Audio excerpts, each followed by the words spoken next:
Hello बच्चों, हम service tax की अमेंडमेंट पढ़ने जा रहे हैं। सर्विस टैक्स में नेगेटिव लिस्ट होती है, आप सबको पता है। सेक्शन 66 डी में सेक्शन 66 डी में नेगेटिव लिस्ट में बहुत सारे आइटम हैं। Total 17 items are there. इसमें से एक आइटम है एडवर्टीजमेंट। इसके अंदर एक बहुत इंपॉर्टेंट अमेंडमेंट आई है, एग्जाम में एक्सपेक्टेड भी है, तो प्लीज़ इसे ज़रूर करके जाएं। This is really very important. पहले बहुत सारे तरीके की एडवर्टीजमेंट सर्विसेज होती थी जिन पर सर्विस टैक्स नहीं था। फॉर एग्जांपल, इंटरनेट पे अगर एडवर्टीजमेंट आप लोग दे रहे हैं तो उस पर सर्विस टैक्स नहीं था। फॉर एग्जांपल, आप अगर सेल फोन्स में, मोबाइल फोन्स में अगर एडवर्टीजमेंट दे रहे हैं सेल फोन्स के थ्रू या मोबाइल फोन्स के थ्रू, उसमें आपको सर्विस टैक्स नहीं देना था। एटीएम पे अगर आप एडवर्टीजमेंट करवा रहे हैं उस पर आपका सर्विस टैक्स नहीं था। ऐसी बहुत सारी चीज़ें और भी थी। बिल्डिंग पे, व्हीकल्स पे, इन सब पे सर्विस टैक्स नहीं होता था।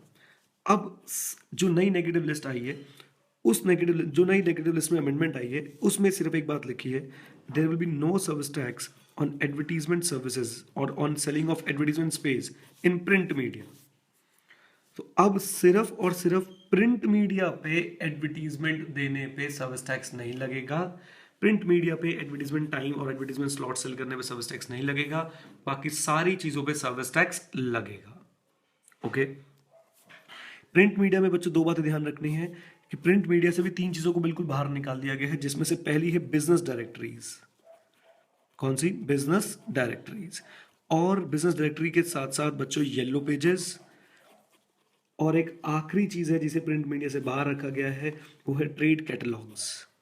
ट्रेड कैटलॉग्स, इन पे अब सर्विस टैक्स लगेगा, क्योंकि इन्हें प्रिंट मीडिया से हमने क्या कर दिया है? बाहर। बहुत छोटी सी अमेंडमेंट, बट इंपॉर्टेंट बहुत है, एग्जाम में आ सकती है। नंबर भी सर अच्छे खासे हो सकते हैं, तो प्लीज इसको छोड़ के ना जाएं। एडवर्टीजमेंट की जो नेगेटिव लिस्ट थी उसको हमने नैरो कर दिया है। क्या कर दिया है? नैरो। अब सिर्फ प्रिंट मीडिया के एडवर्टीजमेंट पे सर्विस टैक्स नहीं लगता। बाकी कहीं पे भी अगर आप टाइम स्लॉट सेल करते हैं तो उस पर आपको सर्विस टैक्स पे करना पड़ेगा। नेगेटिव लिस्ट में एक और अमेंडमेंट आई है दोस्तों, और वो ये है कि रेडियो टैक्सी सर्विस पे अब से सर्विस टैक्स लगेगा। यानी radio taxi services are liable for service tax. Finance act 2014 ने यही अमेंडमेंट करी है। पहले रेडियो टैक्सीज पे सर्विस टैक्स नहीं लगता था, यानी पहले रेडियो टैक्सीज नेगेटिव लिस्ट के अंदर इंक्लूडेड थी। अब रेडियो टैक्सी को नेगेटिव लिस्ट से क्या कर दिया है? बाहर। तो अब इस पे आपको सर्विस टैक्स पे करना पड़ेगा। मीटर्ड कैब्स, कौन सी cab?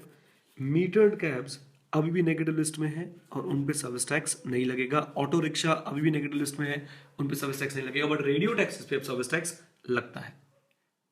Point of taxation rules. Point of taxation rules 2011 का एक रूल है, और वो है रूल नंबर 7। रूल 7 में भी अमेंडमेंट आई है। रूल 7 रिवर्स चार्ज मैकेनिज्म से डील करता है। रिवर्स चार्ज मैकेनिज्म से डील करता है, और रिवर्स चार्ज मैकेनिज्म के लिए पॉइंट ऑफ टैक्सेशन क्या होगा, अब उसमें थोड़ा सा चेंज आ गया है। पहले क्या था उसको भूल जाओ, बस अगर अब रिवर्स चार्ज मैकेनिज्म है तो सर रूल 7 के हिसाब से पॉइंट ऑफ टैक्सेशन होगा। बहुत simple. Date of payment, date of payment of value of service, date of payment of value of service, और first day occurring immediately, first day occurring immediately after 3 months from the date of invoice. After 3 months from the date of invoice. After 3 months from the date of invoice. Whichever is earlier. Whichever is earlier. इसको हम example के through समझेंगे कि क्या क्या हो सकता है। एक एग्जाम्पल लेते हैं सर रूल 7 की नई इम्प्लीकेशन देखने के लिए।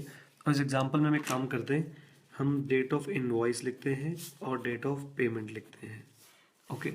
और चलिए इसको थोड़ा डिफरेंट तरीके से करते हैं। डेट ऑफ इनवॉइस लिखते हैं और ये लिखते हैं first day after 3 months of date of invoice, और यहाँ पे लिखते हैं डेट ऑफ पेमेंट। आंसर आपको पता है, इन दोनों में से जो भी आएगा विच एवर इज अर्लियर। तो डेट ऑफ इनवाइस मैं आपको देता हूँ 15/10/2014, और first day after 3 months of date of invoice क्या हो जाएगा अपने आप ही, 15 जनवरी 2015, 3 महीने के बाद पहला दिन, इससे 3 महीने के बाद पहला दिन। और डेट ऑफ पेमेंट मैं आपको केस 1 में देता हूँ 10/11/2014। तो अब निकालना है which ever is earlier. What is earlier, this is earlier. तो पॉइंट ऑफ डिटेक्शन क्या बन गया, 10/11/2014। अगर ये ऐसे होता 15/10/2014, तो सर फर्स्ट डे तो सेम रहता 15/1/2015। मैं डेट ऑफ पेमेंट अगर कर देता कि 14 फरवरी 2015, तो which ever is earlier, what is earlier, 15 जनवरी 2015। तो यहाँ पे हमारा पॉइंट ऑफ टैक्सेशन हो जाता 15 जनवरी 2015। ये है बच्चों अमेंडमेंट रूल नंबर 7 में। रूल 7 अब बोलता है कि पॉइंट ऑफ टैक्सेशन अगर निकालना है तो आप एक काम करें, रिवर्स चार्ज मैकेनिज्म के केस में या तो डेट ऑफ पेमेंट और first day after 3 months from the date of invoice, whichever is earlier. एक बहुत इंपॉर्टेंट अमेंडमेंट जो फाइनेंस एक्ट 2014 लेके आया है सर्विस टैक्स में, वो है सेक्शन 75 ऑफ फाइनेंस एक्ट 1994 का अमेंड एक सेक्शन। सेक्शन 75 में बच्चों इंटरेस्ट की बात होती है। किसकी बात होती है, इंटरेस्ट की। अगर आप सर्विस टैक्स पे करने में लेट हो जाओगे तो आपके ऊपर क्या लगता है, इंटरेस्ट। इंटरेस्ट का बच्चों जनरल रेट बता रखा है 18%, कुछ असेसीज के केस में है 15%, यानी कुछ असेसीज को 3% की क्या मिलती है, कंसेशन मिलती है। अब इसमें अमेंडमेंट क्या है, ये पहले फ्लैट रेट था इधर 18 और 15, अब कुछ चेंज हो गया है। अब अगर आपने डिले किया और वो डिले अप टू 6 मंथ्स है, यानी 6 महीने का डिले है, तो इंटरेस्ट का रेट होगा 18% पर एनम, और ये सिंपल इंटरेस्ट है। अगर आपने डिले कर दिया है मोर देन 6 मंथ्स का, मोर देन 6 मंथ यानी 6 महीने से ज्यादा डिले था, but up to 1 year,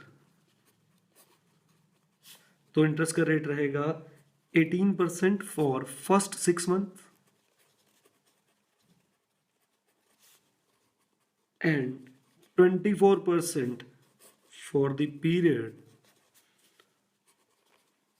of delay beyond 6 months. Okay ऐसे ही अगर मोर देन 1 ईयर का डिले है, more than 1 year,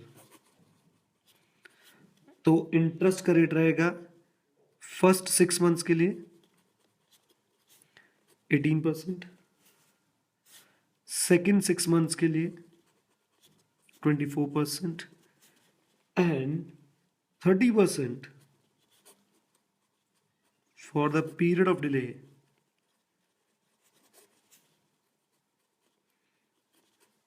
beyond 1 year.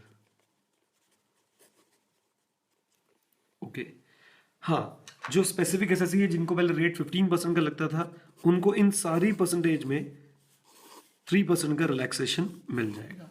तो यानी अगर वो एसएससी जिसको पहले 15% लगता था, अब अगर उसे डिले करता है तो सर पहले 6 मंथ के लिए 15, अगले 6 मंथ्स के लिए 21, और उसके बाद के पीरियड के लिए उसे कितना लगेगा, 27%।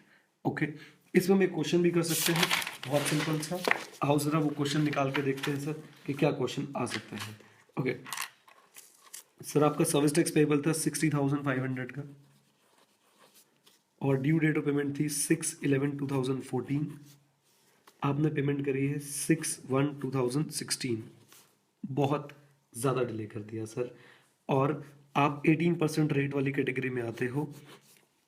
आपके पिछले साल का जो टर्नओवर था दैट वाज 80 लाख, तो इसलिए आप 18% वाली कैटेगरी में आते हो। अब कैसे इंटरेस्ट निकालेंगे sir, from 6/11/2014 to 5/5/2015, that is for the first 6 months, rate of interest will be 18%। हमारा अमाउंट ड्यू कितना था, 60,500 into 18% into 6/12, the answer will be 54445। This is for the first 6 month. अब जो आगे वाले 6 महीने हैं, यानी 6/5/2015 टू 5/11/2015, इसका रेट क्या रहेगा, 24%, and the calculation will be 60,500 into 24 into 6/12 is equal to 7260। ऐसे ही थर्ड स्लैब 5/11/2015 6/11/2015 से 6/1/2016 तक रिमेनिंग पीरियड के लिए 30%, और ये हो जाएगा 60,500 इंटू 30% इंटू 62/365 डेज के हिसाब से हमने कैलकुलेट कर लिया, and it comes to 3083. Total amount will be 15730. ये है सर्विस टैक्स के इंटरेस्ट में अमेंडमेंट, जो बहुत इंपॉर्टेंट है, एग्जाम में आने के पूरे चांस हैं. इसे ज़रूर करके जाए बच्चों. All the best.